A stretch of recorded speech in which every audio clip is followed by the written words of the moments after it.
सद्गुरू श्री ब्रह्मचैतन्य महाराज गोंदवलेकर यांचं प्रवचन 14 मार्च.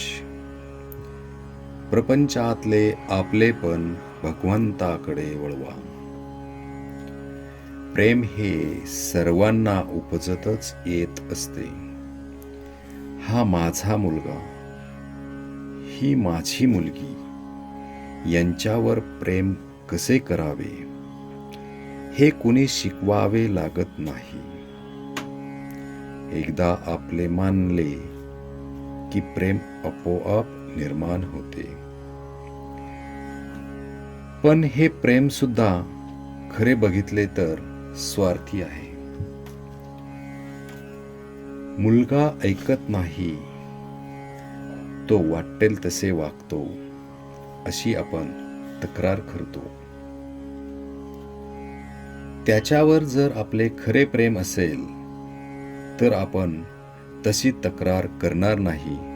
परंतु त्याच्या मागे हा माझे ऐकत नाही हा अहंकार, स्वार्थ आहे. एक गृहस्थ मला भेटले. त्यांना मी विचारले, झाले का मुलाचे लग्न? ते म्हणाले, नाही, उद्या आहे. मुलगा चांगला वागतो का असे मी विचारल्यावर ते म्हणाले, आत्ताच नाही सांगत, 6 महिन्यांनी सांगेन. स्वार्थाचे प्रेम इतके अशाश्वत आहे. मला सांगा, अशा स्वार्थाच्या प्रेमापासून सुख कसे लाभेल? प्रपंचात आपण केवळ कर्तव्य बुद्धीने वागावे. मग मुलगा माझे ऐकत नाही हा प्रश्नच उद्भवणार नाही. खरोखर प्रपंच हा एखाद्या प्रयोगशाळेसारखा आहे. कॉलेजचे शिक्षण पुरे करण्यासाठी काही महिने तिथे शिकावे लागते असे म्हणतात. त्या प्रयोगशाळेतून काही उत्पादन काढण्याचा उद्देश नसतो. फक्त मुलांना शिकविण्यासाठी त्याचा उपयोग होतो. तिथे सर्व काही शिकून घ्यायचे असते. ते किती उपयोगी पडेल, त्यापासून किती फायदा होईल याची अपेक्षा ठेवायची नसते. त्याप्रमाणे प्रपंच ही परमार्थाची प्रयोगशाळा समजावी. आजपर्यंतचा आपला अनुभव पाहिला तर आपण केले असे थोडेच असते. म्हणून परिस्थितीबद्दल फारशी काळजी न करता आपण आपले कर्तव्य तेवढे योग्य रीतीने करावे.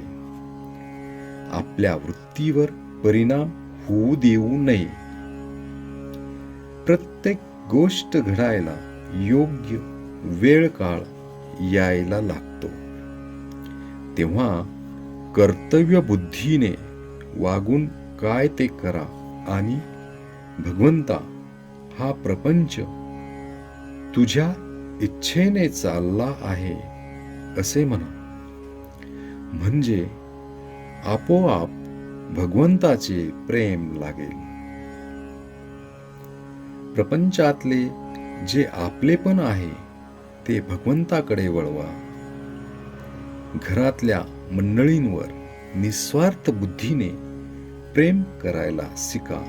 म्हणजे परमार्थ आपोआप साधेल आणि आपलेपणा भगवंताकडे वळविल्यामुळे भगवंतावर प्रेम जडेल.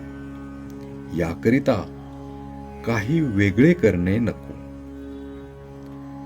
हा आपलेपणा निर्माण होण्यासाठी भगवंता वाचून आपले नडते ही भावना झाली पाहिजे. याकरिता आपण त्याच्या अखंड सहवासात राहण्याचा प्रयत्न केला पाहिजे. त्याच्या नामस्मरणानेच ही गोष्ट सहज शक्य आहे. वाचलेले विसरेल, पाहिलेले विसरेल, कृती केलेली विसरेल, पण अंतःकरणात घट्ट धरलेले नाम कधी विसरायचे नाही. श्रीराम जय राम, जय जय राम.